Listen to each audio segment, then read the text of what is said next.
Right, so is knee valgus when your knee collapses inwards a risk factor for ACL tears or other injuries?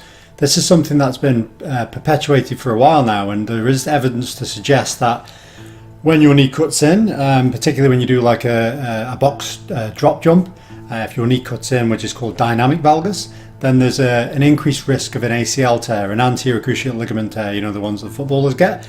And obviously a lot of structures are, you know, like a more vertical in their orientation, like Achilles tendons, patella tendons, and so on. So you want the loads to be coming vertically through them. Any side-to-side movement isn't so good. If you think of the structures, they're a lot more parallel in arrangement, and therefore very strong this way. And like a strand of wool, if you pull it this way, it's very hard to pull apart. Pull it this way, very, very soft. So it kind of makes a lot of sense that that could be an issue, and there is evidence to support this. Now, obviously it's not 100%. So why is this the case? Is it that the position is bad, or is it that the position is bad if you're falling into it? Is the position bad if you're not trained to go into that position? And that's kind of the reality, really. I think we make the assumption that if your knees are going into that position, then you're more likely to do it. You see people, high-level sports people, where there's a still of an image before they're about to twist and turn and sprint off in one direction, and you can see they're going into dynamic valgus, and it's moments before they snap their ACL. And this is because a lot of classic gym exercise is very orientated within linear, positioning. You know, there's not that much rotational control, orientated rotational strength in there as well. Women have more of an issue potentially as well with this, because they have a bigger Q angle at the knee because their hips are wider, so obviously they come down to their knees more, which is already creating a valgus inward angle of their knees. And we know that in the research as well, that they are more likely to snap their ACL, so there is some correlation there. What I would say is this is all very true. This means you should strengthen that type of position. So you need to strengthen the muscles that control valgus and varus, so both directions, so that when you encounter them, which you will do, you're strong there from a muscular standpoint. Obviously you want to have control there neuromuscularly, so like more of a proprioceptive kind of thing, so you could work on sort of more sort of proprioceptive control type of positioning sort of stuff. But the big one is structurally, you know, in the sense of the ligaments themselves.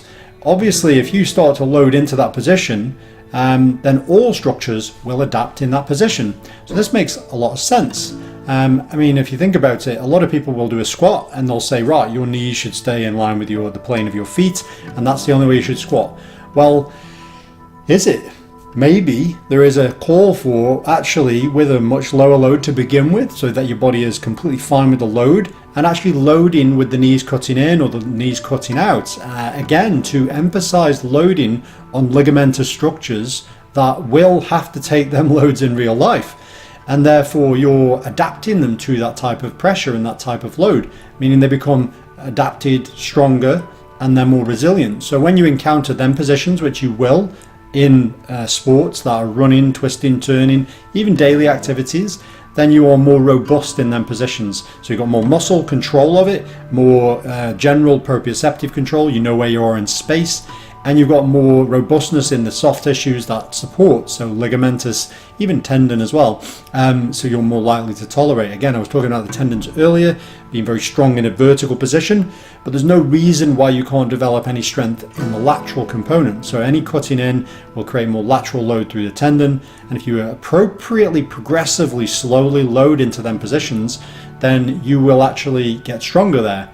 So there is there such thing as a bad exercise, therefore. So I think, you know, this is a good idea. So in the coming videos, I'm going to do more videos that are related to what appear to be unusual positions, loading gradually into them positions, and a lot of people, if you saw you in the gym, would pull you up and say, your technique is all over the place, it doesn't look right, and it will look really weird. But I think in reality this makes a lot of logical sense. The body's adaptable. You know, if you think about it, skin stretches. If you stretch it, it grows. You know, no one has ever got fat in the history of the world and their skin has popped.